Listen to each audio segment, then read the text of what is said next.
प्यारे दोस्तों, अस्सलाम वालेकुम। हमारे चैनल पे आपको खुश आमदीद। उम्मीद है कि आप सब खैरियत से होंगे। अगर आप हमारे चैनल पर नए हैं तो हमारे चैनल को सब्सक्राइब करें और साथ लगे घंटी के बटन को भी दबाना ना भूलें। कारून हज़रत मूसा अलैहिस्सलाम का रिश्तेदार था। बज़ाहिर उसने आपका दीन भी कबूल कर लिया था, तौरात भी पढ़ता था और नमाज भी पढ़ता था।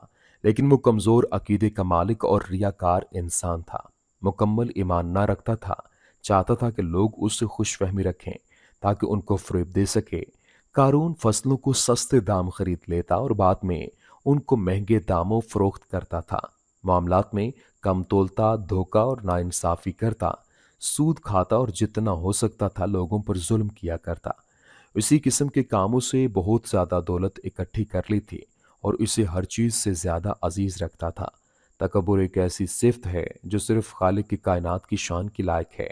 मखलूक में से कोई भी इस सिफ़त का अहल नहीं।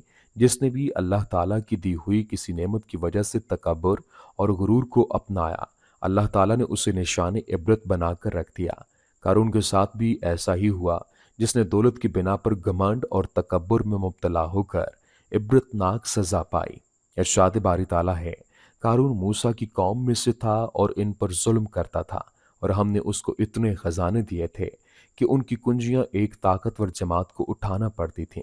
और जब उससे इसकी कौम ने कहा कि इतराओ मत, क्योंकि अल्लाह इतराने वालों को पसंद नहीं करता, और जो माल अल्लाह ने तुमको अता फरमाया है उसे आखिरत की भलाई तलब करो और दुनिया से अपना हिस्सा न भूल। और जैसी अल्लाह ने तुझसे भलाई की है वैसी तू भी अल्लाह से भलाई कर और मुल्क में फसाद न डाल। वो बोला, मुझे ये माल मेरी दानिश के जोर से मिला है। क्या उसको मालूम नहीं कि अल्लाह ने उससे पहले बहुत सी उम्मतें हलाक कर डालें जो इससे कुव्वत में बरतर थीं, और गुनाहगारों से उनके गुनाहों के बारे में नहीं पूछा जाएगा। फिर एक रोज़ क़ारून बड़ी ठाठ से अपनी कौम के सामने निकला। बस हमने क़ारून को, उसके साथियों और उसके घर को ज़मीन में धंसा दिया, और अल्लाह के सिवा कोई जमात उसकी मददगार ना हो सकी और ना वो बदला ले सका। और जो लोग उसके रुतबे की तमन्ना कर रहे थे, सबको कहने लगे, हाय शामत! अल्लाह ही तो अपने बंदों में से जिसके लिए चाहता है रिज़्क फराख कर देता है और जिसके लिए चाहता है तंग कर देता है। अगर अल्लाह हम पर एहसान न करता तो हमें भी सज़ा देता और ज़मीन में धँसा देता। क़ारून हज़रत मूसा अलैहिस्सलाम का चचाज़ाद था। वो तौरात की तिलावत करता था, इसलिए उसे मुनव्वर कहते थे। लेकिन ये अल्लाह का दुश्मन मुनाफिक बन गया। इसके पास बहुत ज़्यादा खजाने थे। जैसे कि अल्लाह ताला का इरशाद है कि तुम्हारे माल और औलाद ऐसे नहीं जो तुम्हें हमारे करीब कर दें, सिवाय उनके जो ईमान लाए और नेक अमल करें। अल्लाह ताला ने फरमाया कि पास क़ारून अपनी कौम के मजमे में निकला, उम्दा लिबास और सवारी पर नौकरों के साथ निकला। दुनिया की चमक धमक को अहमियत देने वाले लोग इसे देखकर रश्क करने लगे और तमन्ना करने लगे कि उन्हें भी इस तरह की शान शौकत हासिल हो। लेकिन अक्लमंद अफराद उनकी ये बात सुनकर बोले, अफसोस, बेहतर चीज़ तो वो है जो बतौर सवाब उन्हें मिलेगी जो अल्लाह पर ईमान लाए और नेक अमल करें, यानी उनको आखिरत में मिलने वाले इनामात बेहतर और अजीम होंगे। अल्लाह ताला फरमाता है, ये बात उन्हीं के दिल में डाली जाती है जो सब्र वाले हों, उसके दिल को कुव्वत बख्शे। अल्लाह ताला फरमाता है, हमने इसे उसके महल समेत ज़मीन में धंसा दिया, और अल्लाह के सिवा कोई जमात उसकी मदद के लिए तैयार हुई, ना वो खुद अपने बचाने वालों में से हो सका। अल्लाह ताला ने उसके फ़ख्र व तकब्बुर और कौम के सामने ज़मीन में धंसा दिया।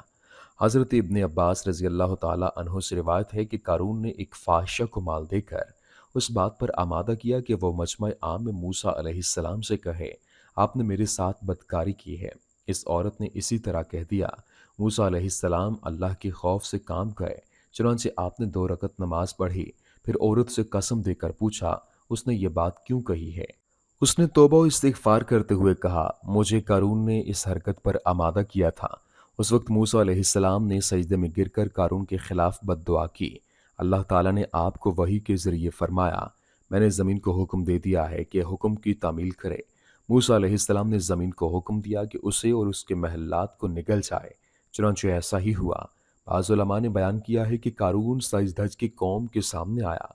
जब वो मूसा अलैहिस्सलाम के पास से गुजरा تو آپ اللہ کے ایام اور سچے تاریخی واقعات سنا کر لوگوں کو نصیحت فرما رہے تھے۔ لوگوں نے اسے دیکھا تو بہت سے افراد ادھر ہی دیکھتے رہ گئے۔ موسیٰ علیہ السلام نے اسے بھلا کر فرمایا، تو نے یہ کام کیوں کیا؟ اس نے کہا، موسیٰ، اگر آپ کو میری وجہ سے نبوت پر فضیلت حاصل ہے تو میں مال کی وجہ سے آپ پر افضل ہوں۔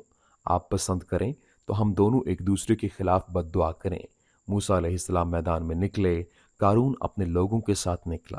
موسیٰ علیہ السلام نے فرمایا، تم دعا کرو گے یا میں دعا کروں؟ اس نے کہا، میں دعا کروں گا۔ قارون نے موسیٰ علیہ السلام کے خلاف دعا کی لیکن اس کی دعا قبول نہ ہوئی۔ موسیٰ علیہ السلام نے فرمایا، اب میں دعا کروں؟ اس نے کہا، ہاں۔ موسیٰ علیہ السلام نے فرمایا، یا اللہ، زمین کو حکم دے کہ آج میری اطاعت کرے۔ اللہ نے وحی دی کہ میں نے زمین کو حکم دے دیا ہے۔ موسیٰ علیہ السلام نے فرمایا، اے زمین، انہیں پکڑ لے۔ زمین نے قارون اور اس کے ساتھیوں کو قدموں تک پکڑ لیا۔ اس کے بعد وہ کندھوں تک دھس گئے۔ پھر فرمایا، ان کے خزانوں اور مال و دولت کو بھی لے آ۔ دیکھتے ہی دیکھتے سب کچھ حاصل ہو گیا۔ موسیٰ علیہ السلام نے ہاتھ سے اشارہ کر کے فرمایا، زمین کے اندر چلے جاؤ۔ چنانچہ وہ سب نظروں سے اوجھل ہو گئے اور اوپر سے زمین ہموار ہو گئی۔ قارون نہ خود اپنی مدد کر سکا نہ کوئی اور اس کی مدد کو آ سکا۔ اللہ تعالی ہمیں بھی غرور و تکبر اور ریاکاری سے محفوظ رکھے، آمین یا رب العالمین۔